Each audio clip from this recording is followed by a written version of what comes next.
ladies and gentlemen, and theys and thems. We have another episode of Talkaholic Junction with my guest, Jamie. What up? And today we're going to be learning all about Jamie today. Like every other podcast, the first thing I want to do is just ask you, how was your upbringing? Where you from? And, where you from? Does it touch base on like how you grew up, if that makes sense? Yeah, absolutely. So, my name is Jamie Triller, um, aka Jamie Miller. No, my real name is Jamie Miller, but everybody calls me Jamie Triller. That's my stage name. I'm 33 years old. I was born and raised in Iowa City, Iowa.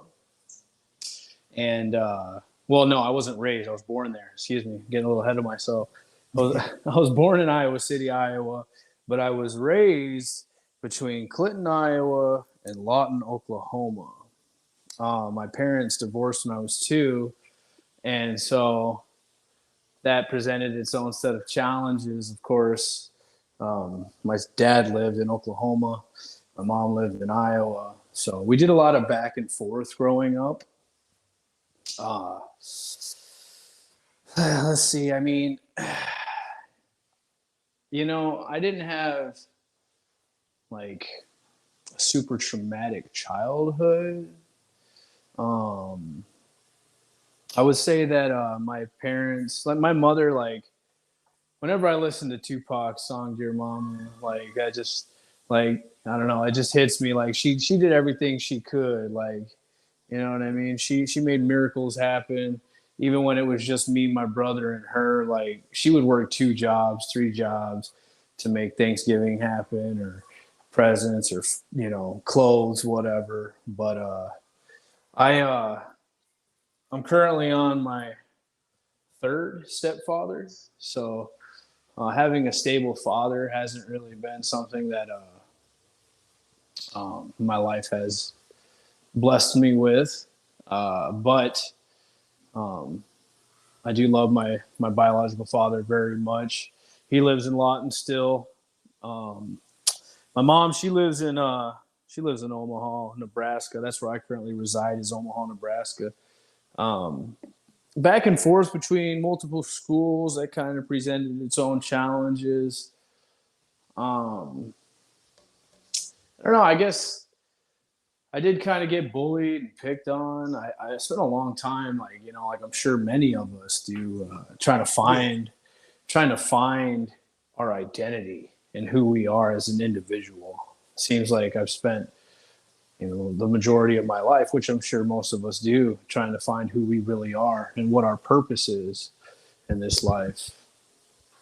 And so that presented its own challenges as well. Self confidence was pretty low.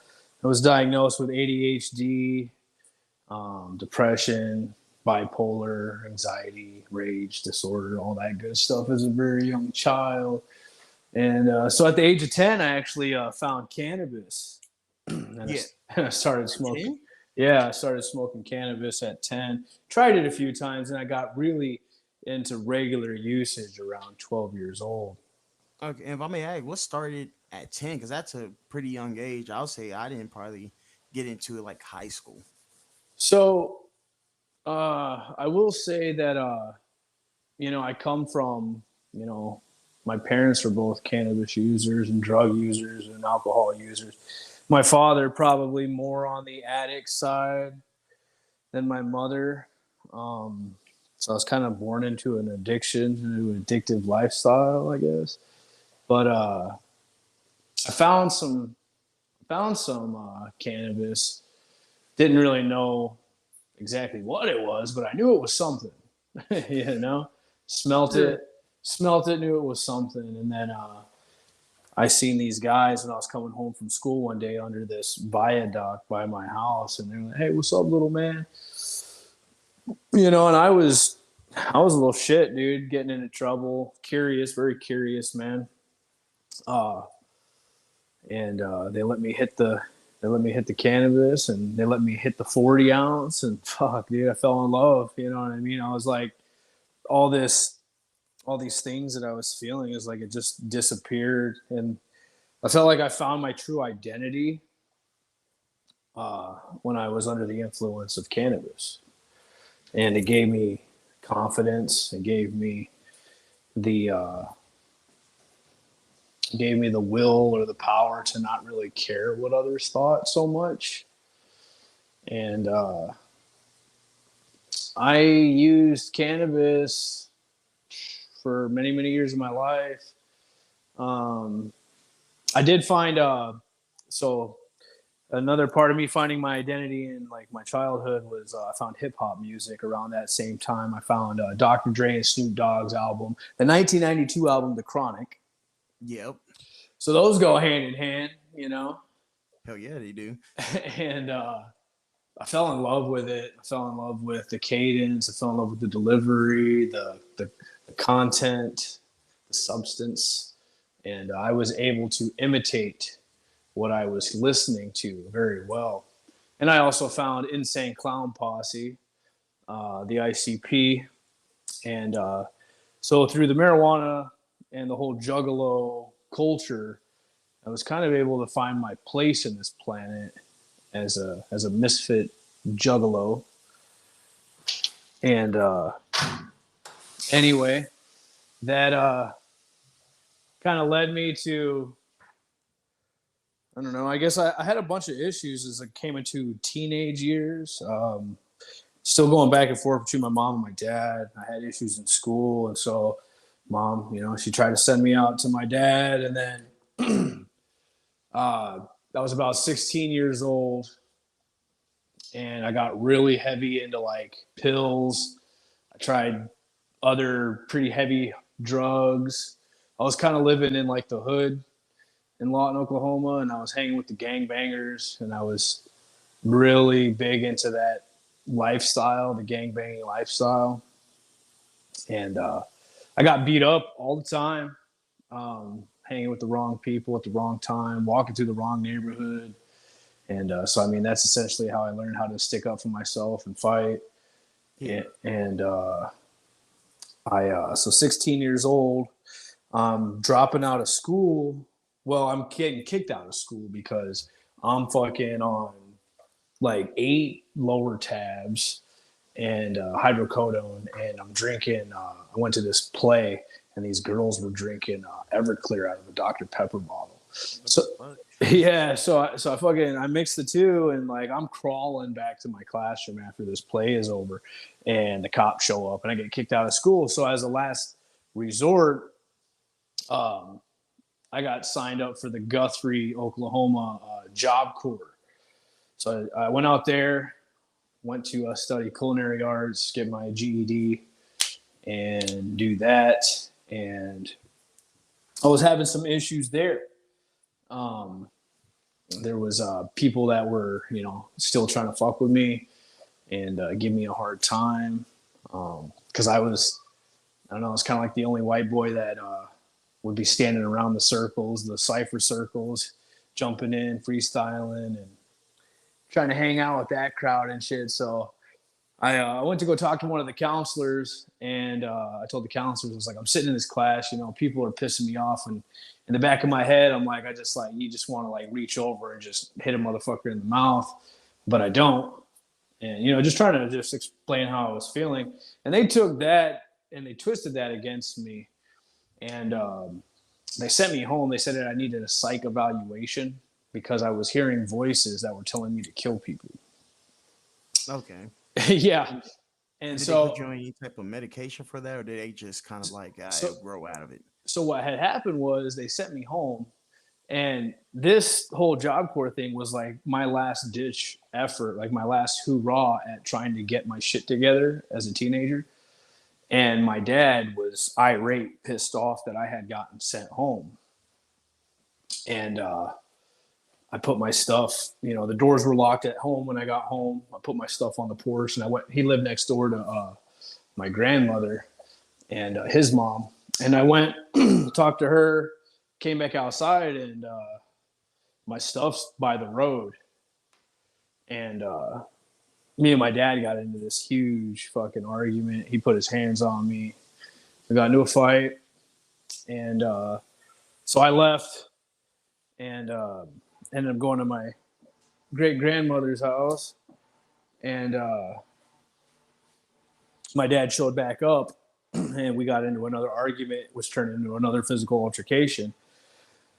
And me and my brother essentially ended up defending ourselves against our father, and he left. And the next day, my mother drove from Iowa and picked me and my brother up and took us back to Iowa. So I never got to finish Job Corps, never got to finish any of that stuff. And then, so like as far as your question goes for the, you know, um, the meds and all that stuff, no, nothing was ever pursued in that situation. Although I had seen therapists and I had tried multiple medications. I guess I should have brought that up, but growing up, I was on like Ritalin, Adderall, Resveratrol, Wellbutrin, Zoloft. Um, they gave me all those different types of drugs growing up, and I found all of them to be having negative side effects, made me more depressed, suicidal, no appetite. There was a time where I was bedridden from the medication because it just fucked me up. So that's why I fell in love with cannabis, because it was not, it eased my brain and there was none of those fucking side effects. You know what I mean? Yeah. And, but I've tried therapy. Um, I've tried medication. It's funny because I actually wrote a song. It's like coming up in my album here. And I was like, I tried meditation. I've tried medication. But anyway, uh, that's why I continue to use cannabis throughout my life. And then I also, being from an addictive background, so when I got back to Clinton, I ended up living with my brother. My mom's like, you live with your brother, but you have to stay in school. Like, all right. So I started living with my brother, and that's when I got into selling weed. And I got what I thought I was really good at, selling weed. And I dropped out of school, 17 years old. And my mom said, my brother had to kick me out. You know, she's like, you're not going to school, you know, figure it out. Good luck. So I ended up moving in with one of my buddies from school and his father, like a 50-year-old schizophrenic dude. And we just went crazy, bro. Like I quit going to school, started selling weed full time, partying full time, just every week, every weekend, drinking, partying, doing drugs, whatever. And I ran that course from the time that I was 20 years old.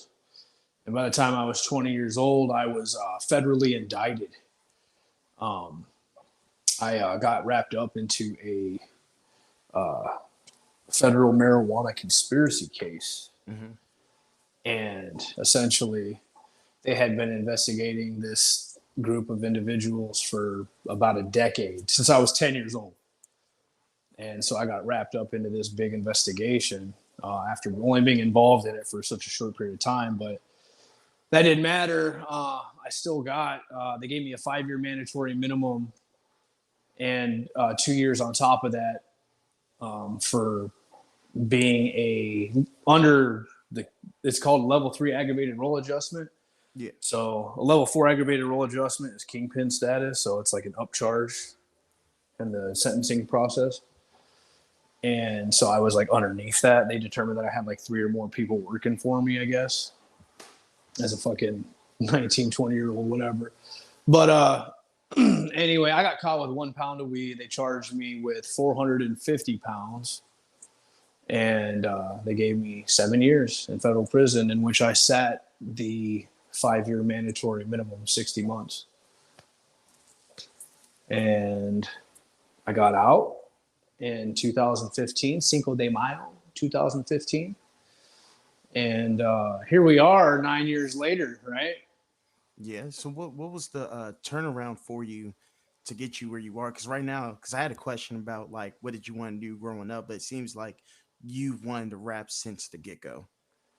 I so like I dabbled with like, what do I want to do? Do I want to be a firefighter? Do I want to be a policeman? Do I want to be a hero? Do I want to be a president? You know what I mean? Like, and then when I came across like hip hop and the music industry, and you know, just that like I've always been attracted to jewelry. I've always been attracted to fashion. I've always been attracted to just that elegant lifestyle, and that freedom and just to be able to do whatever you wanted. So like an entrepreneurial lifestyle, and that's what I wanted. I fell in love with it, and that's what I thought that I would be this next great rapper and have financial freedom and wear jewelry and party and all that good stuff. So, I still make music. I have my own record label, Triller Gang Records. I have 3 other artists under the label. Um, it's it's a project. We're all building it together. We're building all of our solo careers together, and I'm still doing shows, um, but I do work a full time job. I work at Union Pacific Railroad. Okay. Started that almost a year ago. Before that, I moved to Omaha um, May 29th. So actually, this year will be 2 years. I moved out to Omaha. So I guess I should back up a little bit if you want to hear the whole story to where we are now. Yeah, the turnaround. Yeah, so I got out and fucking federal probation was extremely hard for me because I had to stay sober and I had to like I lost out on from 20 till like 25. I thought I lost out on like some important years of my life, so I guess in my mind was trying to play catch up, and so I started fucking up. But I did. I okay, so I knew this girl. She was my best friend's sister. And me and her started talking when I got out of prison. I'd known her since before then, but me and her started talking when I got out. And essentially that ended up becoming my wife. And we were together for a few years before I asked her to marry me. I actually asked her to marry me while I was on violation, locked up in prison again. And because I had fucked up a few times and went back, violated my probation. I violated my probation 3 times. And then we ended up getting married, and that ended up only lasted about a year. And she left me right when the pandemic started. And that's when I met my son's mother because I was partying again. I fucking like the day she left me was the day I got off federal probation, and I was like, we got into this argument. I'm like, "Is this what you want?" Fucking smoked a fat ass bowl, and that's all that she wrote because I was sober for a while. I had went to a rehab facility and all that, and then I started using again. And when she left, that was all she wrote. I fucking started throwing house parties, taking ecstasy, doing cocaine, um, getting back into selling again. And that's when I met my son's mother. And we were just smoke partners and fuck buddies. And then it turned into I'm pregnant. And so that lasted up until about April 2 years ago, right before I moved to Omaha. And I made the decision. My son, he just turned 3 in January. I made the decision that I needed to do something different with my life because obviously I'm not doing anything that's helping me move forward and become a productive individual in society. And I was going to either be dead or in jail again. So now that I got this beautiful child and I did some reflecting, I was like, what do I want for my son? Do I want him to deal with what I had to growing up? Do I want him to not be without a father? Because I got in such a dark hole that I contemplated killing myself for quite some time because I was just so fucking miserable. And I won't speak bad about anybody but the situation that I was in. I just couldn't see myself living anymore. So Yeah. One day I finally I was just like, you know what, man, I'm tired of feeling like this. Something's got to give. I started speaking positivity into my life and said, you know, today's gonna be better, tomorrow's gonna be better, whatever. And then, you know, once I got confirmation that that relationship wasn't gonna work, I was like, okay, I'm gonna move to Omaha and I'm going to get sober. I'm going to land a job. I'm going to get my fucking life together so that way my son has a sane, sober, healthy father in his life. And here we are, almost at 2 years, and I'm 100% sober off of all substances. And I have an amazing career. I was without my license for like 7 years because 6 months after getting out of prison, I ended up getting a DUI, and that was one of my violations. And so I jumped through all the hoops, paid all the fines, did all that, got my license, got my career with the railroad, I got my own place. Life is going extremely well. I go to the gym every day. I work hard, and I'm working on music, and I got shows lined up. So I mean, there's a lot of really good, positive things happening right now. Oh yeah, because I've seen some of the clips of your shows and music and all that, and like it's good. How can I put it? You kind of remind me when rapping. Remind me of what's his name, Tech Nine, when you rap. Yeah. Well, it's funny you say that because one of my biggest influences. I mean, I've got my apartment is littered with strange music paraphernalia. I got the snake and bat tattooed on my body. It's on the back of my car. I I've opened up for Tech Nine.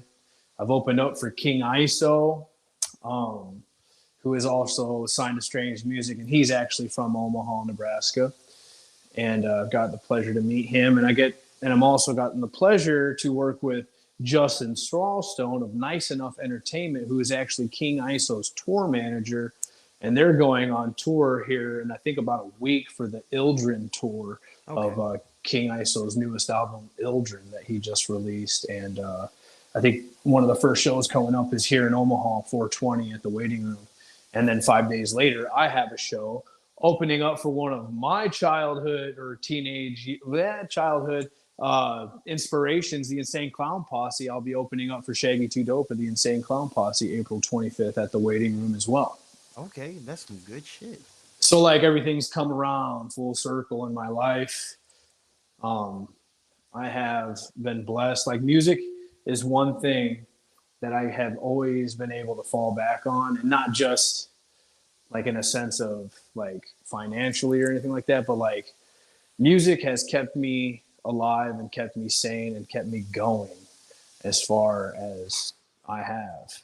Um, no matter no matter what's going on, man. Like if I'm sad, I put on my my sad music that helps me grieve or helps me move forward. Or if I'm happy, the celebration music, and even performing for people and seeing how my music moves people. It's just a really beautiful feeling, and I feel like music is the soundtrack to many of our lives. And it most definitely is. I'm a big music person. I love music. I like everything from Childish Gambino all the way Mm, down to Neon Trees. Like I got yeah. a huge like I got a plethora of sounds I like. I'm all over the place. So I get it when it comes down to music.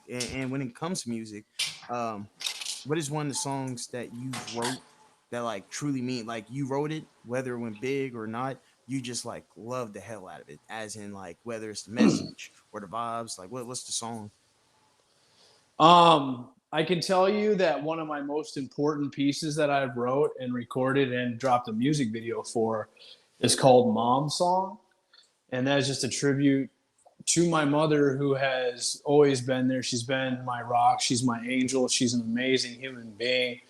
She wrote me. She visited me. She sent me money every month on my books. You know, when I was in my darkest times in prison, and not only that, like she's an amazing person, man. She's worked her ass off. She's taken care of multiple people in her life, not just me and my brother, but she took care of her mom and her dad until they passed away. You know, on their deathbed, she was right there. And so it's called Mom Song, and it's just paying homage to the woman that brought me into this world. And that's definitely one of my, that's probably like the most like cherished pieces that I've made. Um, my favorite, like favorite is kind of hard because like I'm biased with my own stuff. So uh, I will say that definitely one of my favorites is Everything Different featuring Otis Julius, who is actually on tour right now with Shaggy Two Dope. He's I think he's from Ohio, but he's living in California nowadays. So that's one good one. Also, one of my most treasured pieces that my most invested pieces as far as visually goes is Triller Gang, and that's one of my chopper style songs that I rap fast on. So I'd say Everything Different, um, Triller Gang. Those two are pretty much up there, but Okay, and what's your number one piece? As in, like, whenever they look you up, it's the first song that pops up. okay, okay. So I mean, if we're going by like numbers, like my Yeah. analytics, so I noticed like with my analytics that I have a song called "Don't Be Mad" featuring Brianna Marin. That's probably like the go-to. Otherwise, it would have been Heat Treatment, but Heat Treatment doesn't exist anymore on any platforms because I deleted it because I actually took a shot at one of the guys that's on my label, Mr. Mercenary. I used to be in a group with him called Wasted Entertainment, and that was actually how I like started my rap career was with Wasted Entertainment at 16 years old. That's when I laid my first record down, and I said, "Keeping it wasted, it won't happen. I'm far beyond them dudes rapping. I'm putting on them blue stacking. I'm moving on while you slacking. This is the heat treatment." And so like that was a direct shot because I was angry at that time, and excuse me. Um, so I took some shots at somebody that was close to me, but as men should do as they grow older into maturity, be able to talk and move past the bullshit. So, um, me and him are good. We've talked about it. I did the respectful thing and removed the song and the video from all platforms. And I'm going to be re-releasing it with different lyrics that don't take a shot at my family. Got you. Shoot. But that would have been probably number one is Heat Treatment. A lot of people love that song. That was like my debut like video, I believe, was Heat Treatment in 2017 as Jamie Triller. I used to go by Chronic as my old rap name under Waste Entertainment, but when I got older and I got out of prison, I was like, I want to be different. I want to not just be this guy who raps about weed and partying.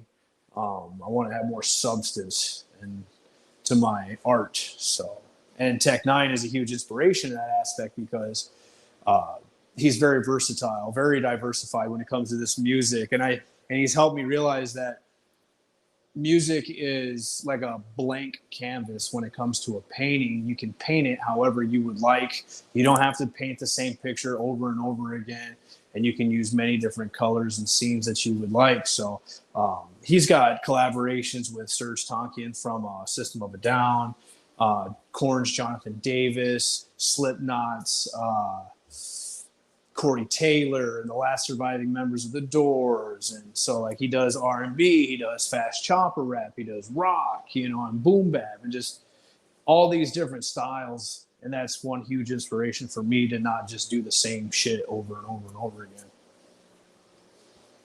Got you. Because Tech Nine, I was introduced to him and it traumatized me. You probably know which song it is. That traumatized me as a kid. But as I got older, I started to realize it's true, and like it's just some real shit. It sucks, but like he spits about things that a lot of people don't want to hear. But Yeah, you gotta. That's just how life is, and it's the real world. Right. Because You she talking put about like the suicide letter one? no the one where dude joined the gang and he had to beat up a woman and come to find out it was his mom. Oh, you're talking about Immortal Technique, Dance with the Devil. Yeah, He said I was there with Billy Jacobs and I raped his mom too. He's like, and he knows what it's like to die with no soul. He jumped off the roof. He fucking found out that the woman that he was raping was his mother. yeah. Yeah, that And was Immortal Technique. That wasn't Tech Nine. wait, was that more? I thought that was Tech Nine. I don't know why. No, no, that was Immortal Technique. Yeah, yeah. I've heard that. I've heard that people get that confused before. But yeah, Immortal Technique and Tech Nine, two totally different human beings, two totally different songs. Yeah, it's probably the Tech because all my life and until today, I've always thought that was Tech Nine all the way. You're just teaching me something new now. I've always thought that was Tech Nine. No, no, sir, no, sir. And that song, really, I listened to a lot of Immortal Technique when I was growing up because he was very political, very revolutionary, and the stuff that he talked about was the shit that nobody wanted to fucking talk about. Was the government and all this different stuff going on with our political system, and he even claimed that the government was trying to assassinate him and kill him and all that stuff. So yeah, I really like Immortal Technique. Whenever I would get uh, into a lyrical stump, like where I couldn't progress, I just listened to Immortal Technique and listened to his delivery and lyricism, and that would help me. Um, that would help me actually put some shit out there. Gotcha, gotcha. And one thing I want to ask: in the next 5 years, do you see yourself doing the same thing with music? And if you do, where do you see yourself like in the music world? So I'm getting older, and I'm trying to be realistic about you know how the industry works, how life works. I mean, I'm not a fucking kid no more. You can't have these fantasies about, stacks to the ceiling and fucking all this shit. Like, it's just not things like that. It's very rare when you have that overnight success like you did constantly between 1990 and, 2000 and 2010. So I'm an independent artist, not signed to a label. I told myself that I really wanted to be signed with Strange Music.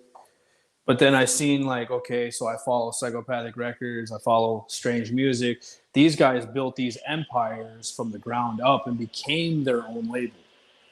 So my thing is, I'm giving myself till I'm 40 years old. So I'm 33 right now. So I have about 7 years left. Giving myself till I'm 40 to have music be my bread and butter, for it to take care of my bills, and that's what I'm going to survive off of. Right now, obviously, I'm not just quitting my job and diving into the music because I know that, I have to support my child. I have to support myself. So I can't just say fuck, basic responsibilities and make music full time until I'm able to make music full time, if that makes sense. No, that makes But sense. but the next 5 years, I mean, that's still under my deadline of 40. I would hope to be doing shows, getting booked on tours, getting my team booked on tours, doing shows, selling merch, creating, collaborating with artists that we love, and traveling. And I really just want that entrepreneurial freedom to just move around. I want to go on tour, and I want to meet new people, and I want to spread a message. And this album that I'm working on right now is called Amort, which is trauma backwards. And it's 19 songs, and it's got features from everybody on the label, along with some Omaha artists out here. And every single song is about some type of trauma. There's a lot of relationship trauma. I think relationship trauma is like the center of attention when it comes to this album because I went through a very traumatic experience not very long ago with a relationship that fucked me up, and I'd never been through that before as a male. Yeah. Having a female gaslight me, lie to me, cheat on me so hardcore that it really broke me, and it's taken me, some time, and I'm finally finding peace. And the album has been very trauma healing, and that's what I hope with this album, is that other people are going to listen to it and be able to find some kind of peace from whatever traumas that they've been through, be it relationship, childhood. I haven't really talked about it much at all actually in this album, but I'm trying to find a place to put it. I was actually sexually molested when I was in my teens, and that fucked me up for a while, Yeah. And the dude was gonna he was gonna go to prison because the people found out that he wasn't, that he did what he did, and he couldn't handle the little bit of fucking time that they were going to give him, and he killed himself. And I held on to that for a long time. I thought that was my responsibility because it was my second stepfather's best friend, and he held me responsible, and um, that was very rough. But that's something that I want to put into my album too, like just any kind of trauma that you can think of, be it relationship, physical, sexual, whatever it may be. But this album is dedicated to those dealing with trauma and trying to come out the other side of it. Yeah. Because, like I said, trauma music is always, because everybody has trauma, everybody goes through trauma, and it's always nice. Like, the situation isn't nice, but it's always nice to know that you're not alone when it comes down to it. That makes sense. Precisely. Like, Absolutely. And I think that's why like I fell in love with King ISO when he first signed with Tech Nine, and I didn't really hear much about his stuff before he started messing around with Strange Music, because I paid really close attention to everybody who was signed with Strange Music. But when he dropped his Get Well Soon album, that helped me through a very dark period of my life, because there was a lot of relatable things on that album that resonated with me. And so yeah, I mean, I completely agree, man. Like, when you have somebody who's been through the mud, and can talk about it, it helps you, get over it, or well, deal, heal, feel, all those things. God, I understand. Shit. But let's see. That's you covered everything. I'm not gonna lie, I even have to ask the question. You covered everything on base. I don't know, And man. I try to be an open book, and um, I oh shoot, I'm also trying to do my laundry at the same time. This laundry machine's been super messed up, and I think I'm finally getting it. Awesome. But God, anyway, yeah, man, I'm an open book. If there's something that I can say that I really would like people to take from this, um, I've been dealt some shitty hands, but I'll never fold. And that's actually a lyric from one of the songs in my album. Um, I've been dealt some shitty hands, but I'll never fold. Everybody goes through shit, man. Everybody goes through whatever it is, I mean, but I've been physically abused by my family, sexually abused by other people. I've been incarcerated. I've been suicidal. I've attempted it. I've hurt people. I've lived a full life of experiences at my ripe old age of 33. And I want to say that I know that all the shit that's happened to me hasn't been for no reason, because there are people who have gone, who are going to go through, or who are going through what I've been through and haven't been able to be so successful of coming out of the other side of that. And so I want to use my life as an example. I said in my song, The Fall, I was sent to lift you up because we all fall down. I feel like my life is not my own. It's not meant to be a selfish life. It's meant to be a selfless life. I was put on this planet to motivate people, to inspire people, to be there for people. And I just want people to know that no matter what you're going through, you are not alone, and that there is better alternatives out there than substance abuse, than suicide, and anything that you can use as a negative. Like, don't sit on this fucking pity potty, man. Yeah, some shit happened. Shit's gonna happen to you, but you know what? Fucking move forward, man. Don't let that defy you. Don't let that determine your future. I could sit here in front of you and I can complain and I can bitch and I can moan about all these things that have happened in my life, but something has given me strength to take it all on the fucking chin and realize that I can use it to help people. And that's that. I respect that. I respect that all the way down to the core, man.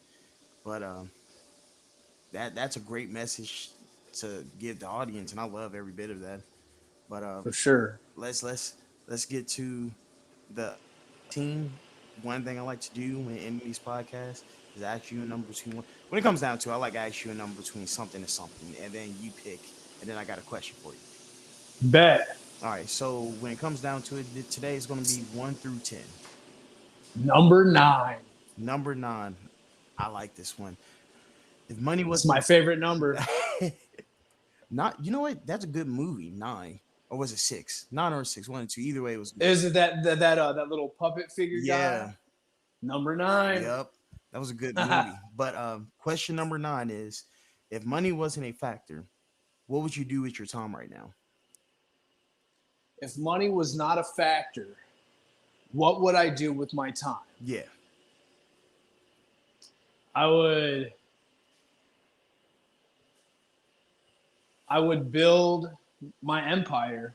I would build a compound like the Strange Music Compound. I would use that as a place where creatives could come and, just a full blown studio with a warehouse to make merchandise and create a creative place for other artists. I would travel. Uh, I would work out way more. I would go places and speak to people, and I would just try to uh, affect as many lives as I could, kind of like Tony Robbins almost, just try to inspire and motivate people and show people the grass is greener on the other side. It most definitely is.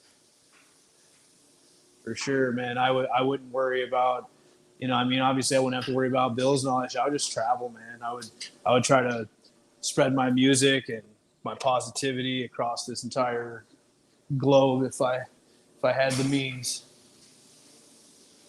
Gotcha, gotcha. Is there anything you want to shout out, throw out there, for yourself, platforms or anything?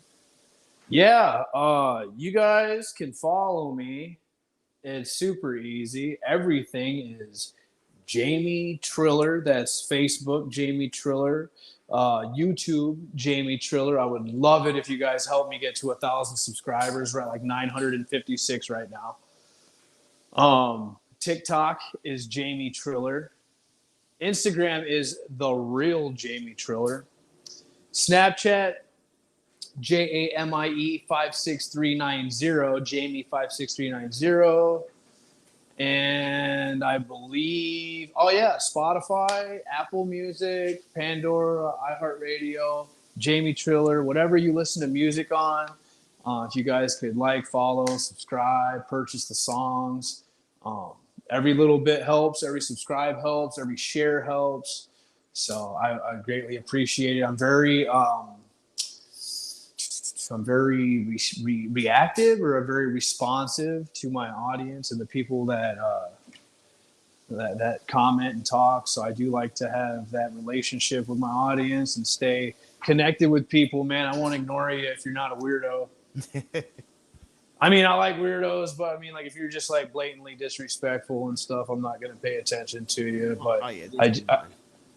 I do I do respond to people and I do talk to people. There's a lot of people that do reach out and ask me questions and ask for advice when it comes to, sobriety and fitness and music. I don't hold anything that I have learned when it comes to sobriety, fitness, music, whatever it may be. I will never be selfish with that information, and I will always try to show people how to win in whatever they're doing. And you can shop with me at trillergear.com. That's TRILLER gear, trillergear.com. Everything is made by me and shipped by me except for the hats. Those get embroidered locally here.